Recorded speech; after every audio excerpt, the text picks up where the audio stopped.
दोस्तों, अमेरिका ने वापस से एयर स्ट्राइक करना शुरू कर दिया है। लेकिन अब उसका साफ तौर पर यह कहना है कि स्ट्रेट ऑफ हार्मुज हमारा है और ईरान का इसके ऊपर कोई भी कंट्रोल नहीं है।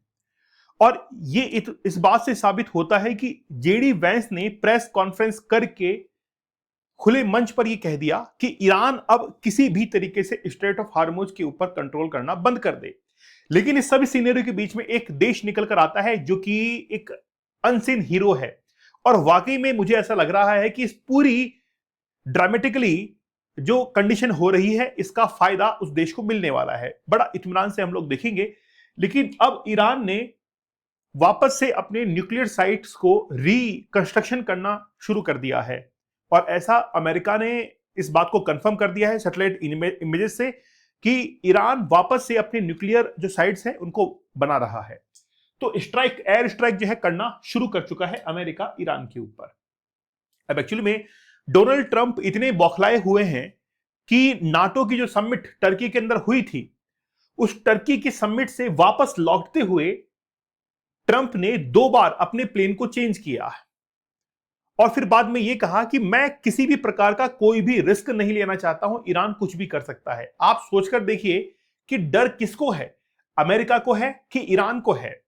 यहां तक कि जब ब्रिटेन के अंदर जाकर अपने प्लेन को चेंज किया गया तो वहां पर तो वो कुछ ज्यादा ही घबराहट के अंदर दिखाई पड़ रहे थे।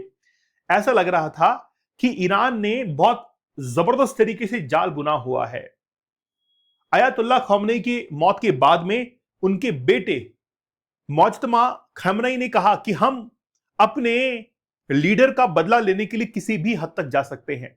ये तमाम बातें हुई हैं। स्ट्रेट ऑफ हार्मुज जो कि बहुत छोटा स्पेस है, महज और महज 13 किलोमीटर का स्पेस है, इसके ऊपर कंट्रोल करने की अमेरिका की जो मंशा है वो बहुत पुरानी है। अगर अमेरिका इसके ऊपर कंट्रोल करता है तो ये मान के चलिएगा कि आगे आने वाले समय में ऑयल की प्राइसेस को वो अपनी तरीके से फ्लक्चुएट कर सकता है। क्योंकि अगर यहां पर जितने भी ऑयल टैंकर पास होंगे वो उसके ऊपर ड्यूटी लेना शुरू करेगा, और जो ड्यूटी नहीं देगा या कम देगा या कोई भी आनाकानी करता है तो उसके लिए ऑयल को इंपोर्ट करना बड़ा मुश्किल हो सकता है। यहां तक कि यह भी कह सकता है गल्फ कंट्रीज को कि तुम्हें अगर स्ट्रेट ऑफ हार्मुज से अपना शिप यहां से गुजारना है तो तुमको पेमेंट डॉलर्स के अंदर ही लेना होगा। आज सऊदी अरेबिया इतना अमीर कैसे बन गया है और वो मुस्लिम राष्ट्रों का सरताज कैसे बन गया है? क्योंकि अमेरिका ने अपनी शुरुआत सऊदी अरेबिया से ही की थी। सऊदी अरेबिया को यह कहा था कि अगर तुमने अपने देश से ऑयल को एक्सपोर्ट किया तो फिर तुम्हें वो जो पेमेंट है वो डॉलर के अंदर एक्सेप्ट करना होगा। तो जब धीरे धीरे डॉलर की एक्सेप्टेंस बढ़ने लग जाएगी तो हमारी इकोनॉमी, हमारा जो पैसा है, हमारा जो डॉलर है, उसकी मजबूती भी बढ़ेगी और हमारे डॉलर्स की डिमांड पूरे विश्व के अंदर बढ़ जाएगी। ये साफ तौर पर अमेरिका ने जाहिर कर रखा है और आगे भी इसी पॉलिसी के ऊपर वो चलेगा। सऊदी अरेबिया को यह वादा किया गया कि आगे जाकर डिफेंस सपोर्ट अमेरिका की तरफ से दिया जाएगा। अब देखिए कि जब इतना सब कुछ हो गया है फिर भी इजराइल 1967 के अंदर अरब कंट्रीज के ऊपर अटैक करता है और उस वक्त अमेरिका अरब कंट्रीज की केवल मध्यस्थता करता है, अब्राहम अकॉर्ड के द्वारा, ना कि हेल्प करता है। अमेरिका बहुत पूंजीवादी देश है, कैपिटलिस्ट कंट्री है, केवल अपनी प्रॉफिट के बारे में सोचता है। तो यूएसए ने रिसेंटली फ्रेश एयर स्ट्राइक जो है वो लॉन्च की है क्योंकि ईरान ने जो कंटेनर शिप थे, 3 शिप्स के ऊपर उसने अटैक किए थे और उसके बाद में इन्होंने कहा कि अब ईरान इसकी शुरुआत कर चुका है। जब ये बात ईरान से कंफर्म की गई कि भाई आपने किया ऐसा, ईरान कहता है कि हमने ऐसा कुछ भी नहीं किया। अमेरिका ने पहले इस बार कदम उठाया है और उसने ही जो सीज फायर साइन हुआ था उसका उल्लंघन किया है। बाकी हम लोग आगे पढ़ते हैं और आपको और भी समझ में आएगा। बड़ा इत्मीनान से और बड़ा ध्यान से आप समझिएगा। Why the US struck back, वापस से अमेरिका ने ऐसा हमला करना क्यों शुरू किया? देखिए, पहली बात तो यह है, अमेरिका का यह कहना है कि वहां से जो भी कमर्शियल कंटेनर्स गुजर रहे थे उसके ऊपर ईरान ने मिसाइल अटैक करना शुरू कर दिया और उसके बाद में हमने उसका रिटालिएट के अंदर ईरान को जवाब दिया है। डोनाल्ड ट्रंप ने यह भी कह दिया कि कल को अगर मेरी मौत हो जाए, मैं मर भी जाऊं, तो ईरान के ऊपर 1000 मिसाइल्स दाग देना। और 1000 मिसाइल्स दागने का मतलब है ईरान का खत्म होना। और हो सकता है कि उसी बौखलाहट के अंदर अमेरिका अपने इतिहास को दोहराए और 1945 के अंदर 6 अगस्त और 9 अगस्त को जिस तरीके से हिरोशिमा और नागासाकी के ऊपर न्यूक्लियर बॉम्ब्स गिराए गए थे, वही न्यूक्लियर बॉम्ब गिराकर ईरान के ऊपर और अपने आप की ताकत, पावर जो है वो साबित कर दे कि देखिए अमेरिका अब भी उतना ही पावरफुल है।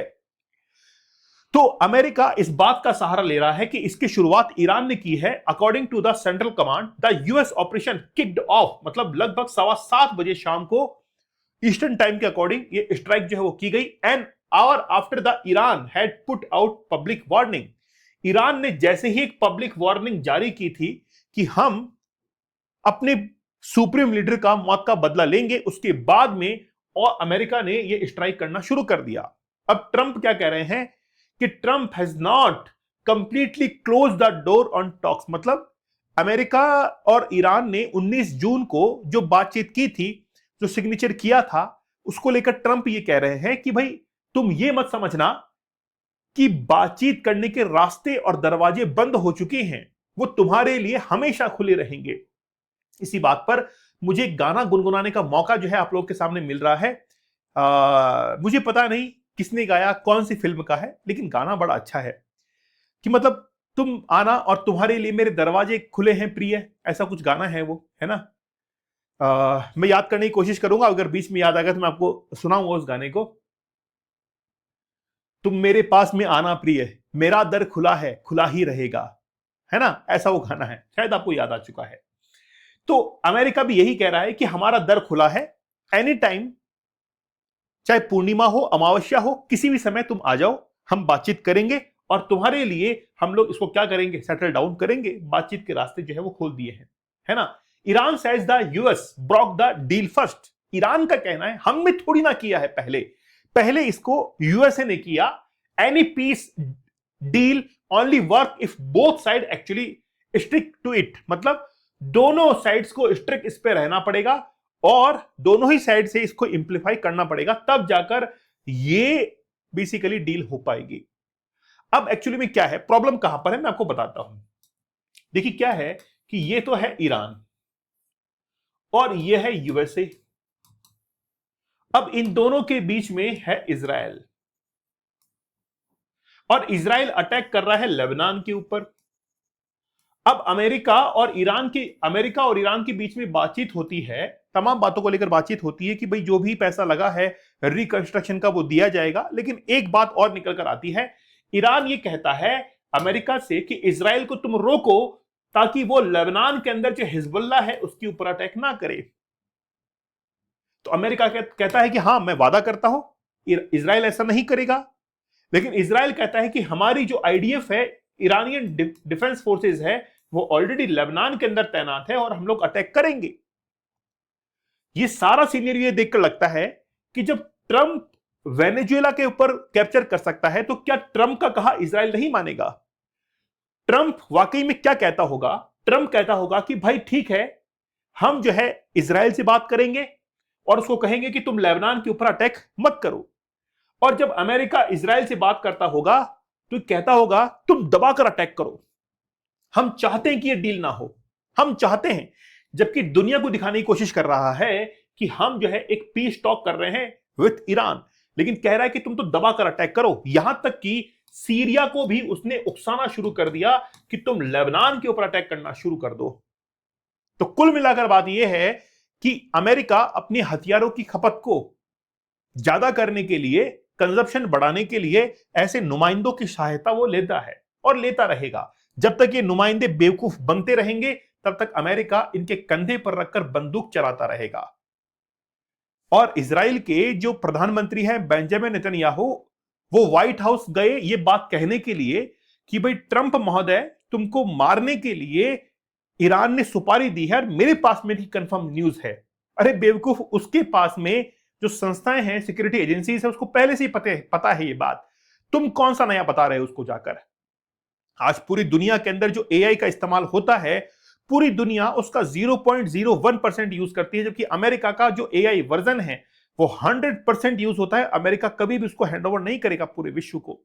आज कई बार ये कयास लगाए जाते हैं कि अमेरिका के पास में अंतरिक्ष यात्री है ना, मतलब एलियंस है, अंतरिक्ष यात्री नहीं, एलियंस है। अंतरिक्ष यात्री की बात नहीं कर रहा, एलियंस है। तो अमेरिका क्या वाकई में देगा? दूसरे देशों को नहीं देगा। उसको पता है यार मैं दूंगा ना तो ये सब लोग मेरे पीछे पड़ जाएंगे, इसलिए हम लोग सीक्रेट रिसर्च करते रहेंगे। और ये बात इस बात से साबित होती है कि B2 बॉम्बर जो कि अमेरिका के पास में 1989 से था, आज तक कभी बताया नहीं कि मेरे पास में ये है, क्योंकि उसका इस्तेमाल वो सीक्रेटली यूज करता था रशिया के ऊपर ऊपर मंडराता रहता था वो। और रशिया ने कहा था कि यार ये चील जैसा क्या मंडरा रहा है ऊपर, पता ही नहीं पड़ता है हमको। तो फिर बाद में 2020 में पहली बार खुलासा हुआ था, अमेरिका ने कहा था कि हमने B2 बॉम्बर बनाया है, स्टील्थ है, देख लो। और आज से 20 साल पहले से ये तो काम कर रहा है, हमने कभी बताया नहीं, छिपा के रखा है। और ट्रंप ने आकर सब कुछ बताया है ये। ओके, अब इसके अंदर एक अनसेन हीरो निकल कर आता है, ओमान। ओमान कहता है कि भाई हमको कोई मतलब नहीं है, ईरान लड़े तो लड़े, मरे तो मरे, अमेरिका लड़े तो लड़े, मरे तो मरे, हमको अपना पैसा चाहिए। हम भी स्ट्रेट ऑफ हार्मुज जो है वहां पर रहते हैं, हमको तो यहां पर अपना कमीशन चाहिए। अमेरिका ने उसको पुचकार लिया, कोई बात नहीं बेटा, हम तुमको कमीशन दे देंगे, लेकिन तुम भरी सभा के अंदर यह मत कहना कि ईरान के बराबर हमको कमीशन चाहिए, क्योंकि तुम तो कोई न्यूक्लियर बॉम्ब बना नहीं रहे हो, ईरान बना रहा है, इसलिए हम तो उसको रोकना चाहते हैं, हम तुमको तुम्हारा कमीशन पहुंचा देंगे। तो ओमान कहता है बस फिर ठीक है, फिर कोई दिक्कत नहीं है, अपन मस्त हैं अपने काम के अंदर। ईरान अपनी तरफ से इस बात को रख देता है। Iran new leader makes a promise. Iran के जो नया लीडर है अयातुल्ला मुज्तबा खमेनी, उन्होंने अपनी जनता से वादा किया कि हम रिवेंज लेंगे अपने पिता की मौत का। गजब है। और यही बात ये साबित होती है कि अमेरिका के और ईरान के बीच में कभी समझौता नहीं होगा, और अगर वो होगा तो बड़ा नाटकीय ढंग से होगा।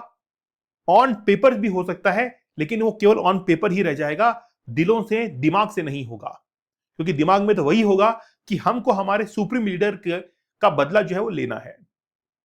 तो अब ये युद्ध जो है वो खत्म होने वाला नहीं है, और जो लोग ये कयास लगाकर बैठे कि युद्ध खत्म होने वाला है, ऐसा कुछ भी नहीं है। ये चलता रहेगा, और ये तब तक चलता रहेगा जब तक कि अमेरिका अपने आप को साबित नहीं कर देता है। That's it. America nuclear bomb गिराएगा, और आज मैं इस बात का दावा करता हूं, गिराएगा वो, आज नहीं तो कल गिराएगा। पुराना इतिहास उठाकर देख लीजिए कि रशिया के साथ में जब वो बराबर की लड़ाई पर था तो साबित उसने किया था, और आगे जाकर ये करेगा। चलिए दोस्तों, हमारा 50 डेज का हार्ड चैलेंज, 75 डेज का हार्ड चैलेंज, 100 डेज का हार्ड चैलेंज एक एजुकेटर के लिए तो बड़ी बात है ही। मैं चाहता हूं कि हमारे जो व्यूअर्स हैं इनमें से किसी भी चैलेंज को एक बार ज्वाइन करके देख लीजिएगा कि आपकी विल पावर कितनी है, कितनी आपके अंदर मादा है। क्या वाकई में आप ढिंढोरा पीटते रहते हैं कि मैं ये कर दूंगा वो कर दूंगा? तुम लोग एक बार करके तो दिखाओ कि हाँ सर 50 दिन हमने कर दिए हैं चैलेंज के कंप्लीट, और मैंने वो टेक्निक्स इसके अंदर बताई हैं जिससे आप इस एडिक्शन के साथ साथ में एडिक्शन से बाहर निकलेंगे, साथ ही के अंदर आप अपने जीवन के अंदर बहुत कुछ अचीव करेंगे। दीपक इंद्रा ऑफिशियल टेलीग्राम पर जरूर ज्वाइन कर लीजिएगा। तो मिलते हैं आप लोगों से नेक्स्ट सेशन के अंदर, तब तक धन्यवाद, थैंक यू, जय हिंद।